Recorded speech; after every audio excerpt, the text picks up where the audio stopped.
Bismillahirrahmanirrahim. Assalamu alaikum урматтуу туугандар, кадырлуу мекендештер. Адаттагыдай Кур'ан медиа каналы сиздер менен Кур'ан алифбе сабагын баштамакчы. Бүгүн биз Кур'ан алифбе сабагынын 16 сабагы менен таанышып өтмөкчүбүз. Бул 16 сабакта биз көптөгөн тилдерде кездешпеген, бирок жеңил болгон фа тыбышы менен таанышып өтөбүз. Эң алгач бул тыбыш кайсыл жерден чыгат? Махража чыга турган орду кайсыл жер? Мына ошону ушул сүрөттөн көрүп таанышып алсак. Өзүңүздөр көрүп турганыңыздардай, тилдин учу мына ушул кашка тиштин учуна тийген жерден чыгат. Ас деп айтып көрсөңүздөр, сиздерге билинет ушул тилдин учу кашка тиштин учуна тийип жаткандыгын ачык эле билинет. Мына ошондой өзүңүздөр сүрөттө көрүп турганыңыздардай, тилдин учу кашка тиштин учуна тиет. Мына чыккан тилдин бир аз тиштелет. Анда эмесе сабакка киришели. Эң алгач адаттагыдай баардыгыбыз ушул сатамга сөзүн башында, ортосунда, аягында кандайча жазылат. Мына ушул сүрөттө карап, жаттап түшүнүп алыш керекпиз.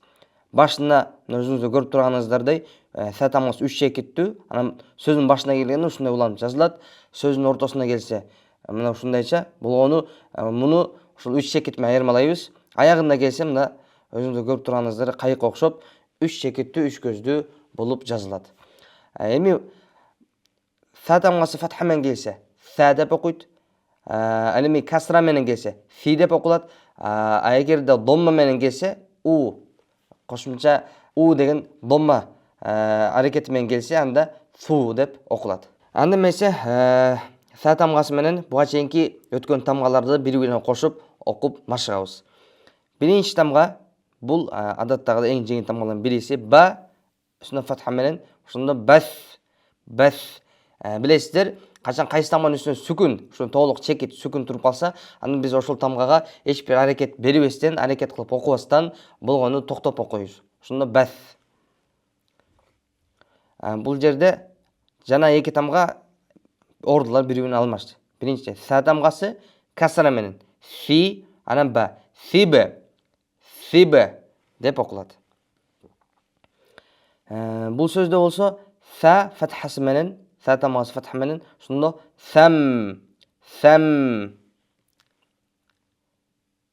Фин.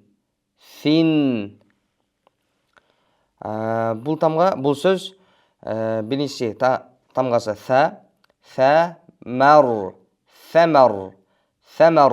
деп окулат экен. Бул сөздө мурдагы сөзгө окшош эле болгону са ман нун менен куралмашкан. Саман.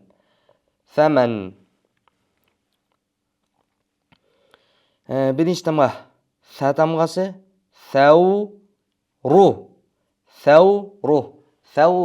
деп окулат экен. Андан кийинкиси са тамгасы фатха менен саубу болду. Ал эми биринчи тамга са фатха менен сайбу болду. Мим тамгасы касра менен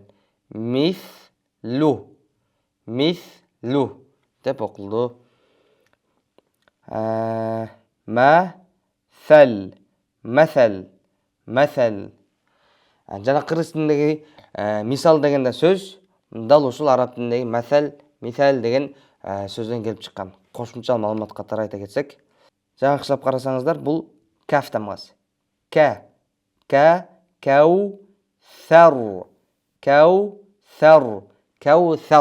деп окулат.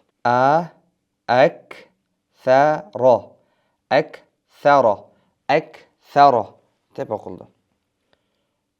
Я тамгасы домма менен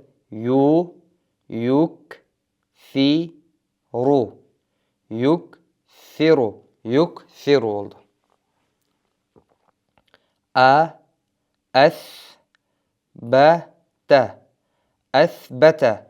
Асбата.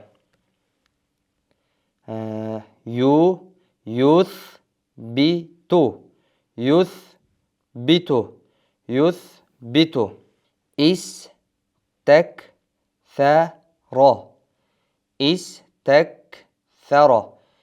Истаксаро. Биринчи тамга я, экинчи толкунду син, Yestekfiru. Yestekfiru. Yestekfiru oldu. İstethqale. İstethqale. İstethqale. Баарыбыз билгениңиздердей, качан сөздүн ичинде тамгалар көп болсо, анда биз тез окуганга шашылбастан ар бир тамганын аракетине, чекиттерине карап, жакшы маани берип, ката кылбастан алгач туура окубуш керекпиз. Ошого шашпай окуйбуз. Yestethqilu. Дагы бир ирет. Yestethqilu. Yestethqilu. Yestethqilu деп окулат экен бул сөз. Эми бул акыр катарда өзүңүздөр көрүп турганыңыздардай, эки тамганы бири-биринен жакшы айырмалап билүү үчүн экөө карама каршы окшош бир сөздөр келди. Мисалы, самар, самар деп окулса, бул ошол эле сөзгө окшош самар. Бул саны жана айтып өткөндөй тилдин учун кашка тиштин учуна тийгизип, тилди тиштеп айтабыз. Самар, самар. Сабту, сабту. Сабту, сабту болду. Акыркысы сал, су, сал, су, сал, су, сал, су. Мына ушинтип, урматтуу туугандар, бүгүнкү биздин 16-чы сабагыбыз са табыш тууралуу өткөн сабагыбыз соңуна келип жетти. Бул сабакта биз көңүл бура турган өзгөчө эрежелердин бириси бул са тамгасын са тамгасы менен с тамгасы менен алмаштырып албаш керекпиз.